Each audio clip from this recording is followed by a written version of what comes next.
Hey gang, it's JC, and this is the Daily Dose for Friday, September 16th, 2011, a combined venture with Mind Active in beautiful downtown Brentwood. Great television archives, top of the page. We have some great stuff down below, including Sexually Speaking with Dr. Kathy Naughton at the Center for Sexual Health. We also have JC's Eye Candy down there, and also the rock and roll poll question from yesterday. Brenda Warner has been making the rounds. She was on The View yesterday. She has written her memoirs, and what do you think of Brenda Warner? And there's good news and bad news.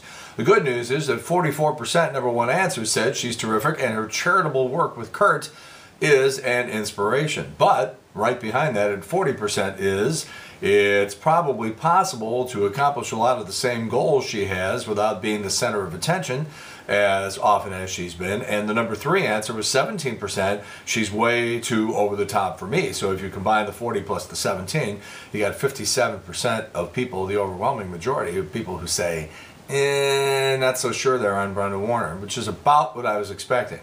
All right, it just seems like a goofy question to ask for a Friday, so let's do it.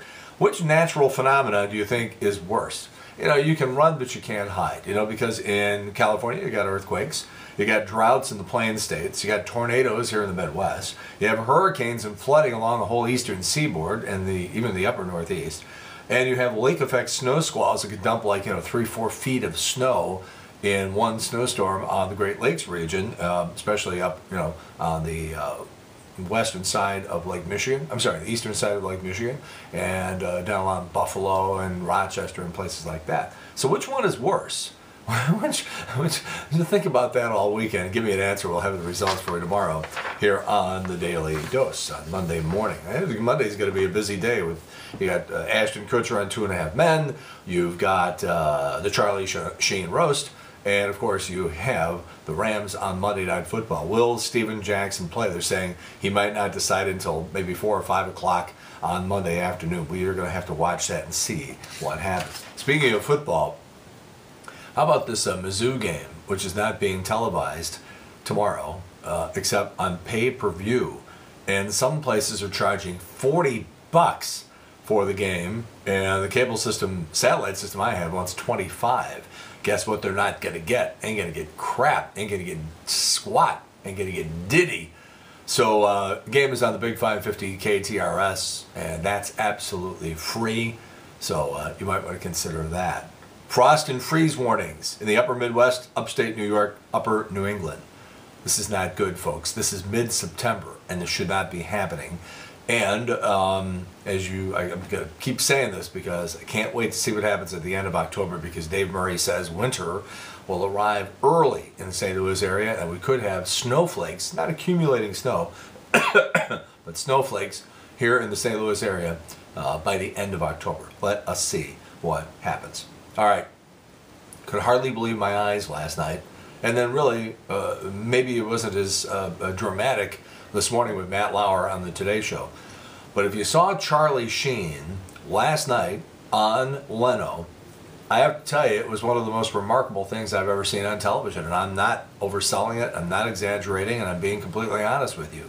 You know, we went through a period of time where we started to create no Charlie Sheen zones on the radio because people just reached the point where the whole thing was like a 24-hour-a-day Charlie Sheen channel, and most channels, TV and radio, were turning into that. The thing became a spectacle. It became some sort of circus.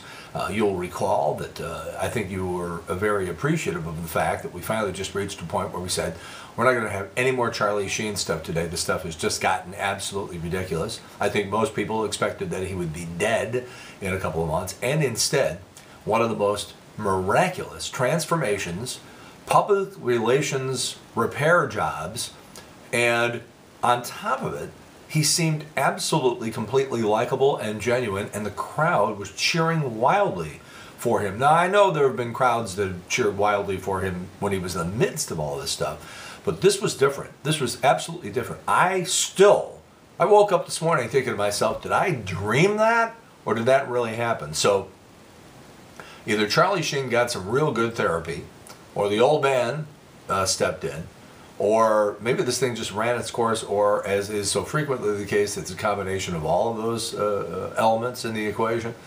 But now I'm almost thinking to myself, I'm back on this guy's side.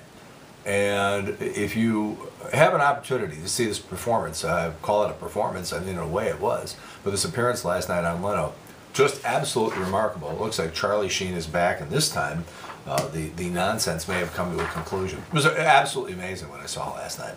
In the meantime, Brad Pitt never really has been disrespectful to Jennifer Aniston, but in Parade magazine, which comes out on Sunday, it comes awfully darn close.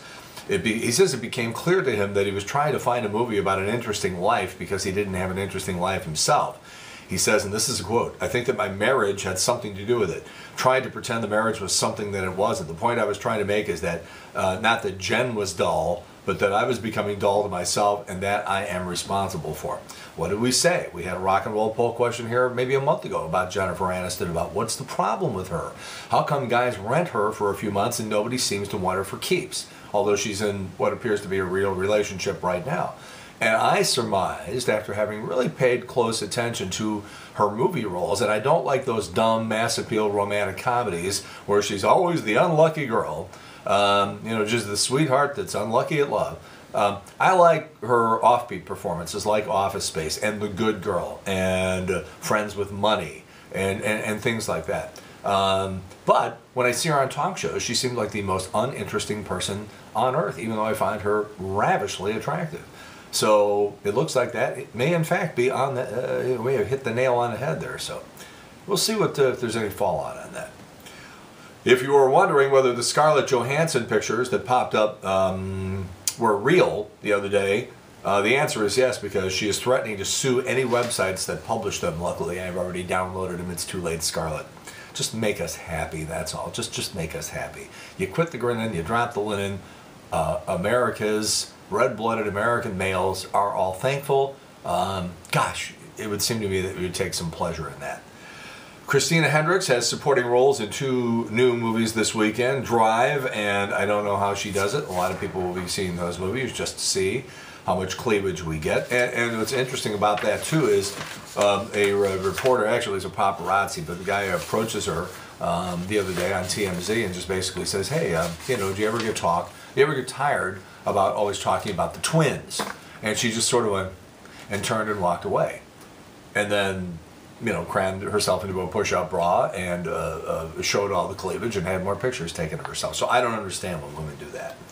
That new book has really caught fire here. The book about Sarah Palin says she snorted cocaine and cheated on her husband. People saw that and she was immediately declared an honorary Kennedy. All right, we got the Emmy Awards on Sunday night. Jane Lynch is your host. Bill Maher is back tonight, Friday night on HBO. Keith Olbermann and comedian Louis C.K. are going to be on that. Could be a very good show. Never doubt the mighty power of terrestrial radio. That's the name that's been given to radio stations, old school radio stations that you just, buy a radio and you pick them up and there they are on your car radio or home or on your nightstand or whatever the case may be. This is to distinguish itself from internet radio, satellite radio, HD radio, and that sort of stuff. But in a new study of how people entertain themselves in the car, 64% say they mostly listen to either AM or FM radio. That is the clear #1 pick. CD players came in at 21%, and everything else, including iPods, satellite radio, Pandora, 8-tracks, accounted for 15%. That ain't much. I have long suspected this, and now it's been confirmed. New study says that people who are telecommuters, people who work from home, ain't working an 8-hour day. I knew that. Only 48% of people do. 17% of telecommuters put in less than an hour of work a day. The biggest distractions are chores, television, pets, and errands. All right.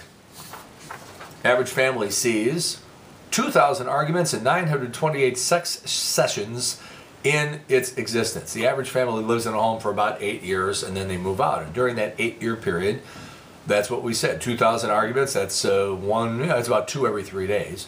928 sex sessions, that's about 1 every 3 days. 233 slammed doors, 4,880 kisses, 14,000 TV shows,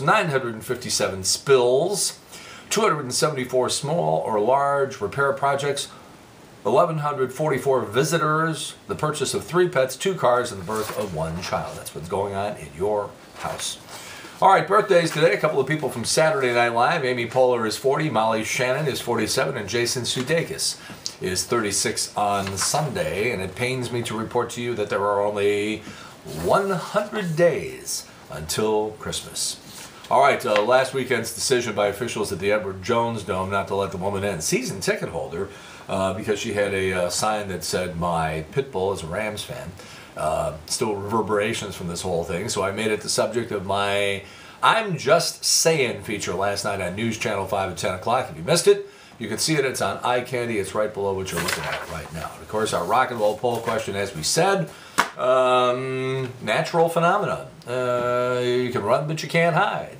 Earthquakes in California, droughts in the Plain States, tornadoes in the Midwest, hurricanes and flooding along the eastern seaboard, or lake-effect snow squalls in the Great Lakes state. Which one is the worst of all of them? Please answer in the corner. We'll have results for you on Monday. That's it. JC's Daily Dose for Friday, September 16th, 2011.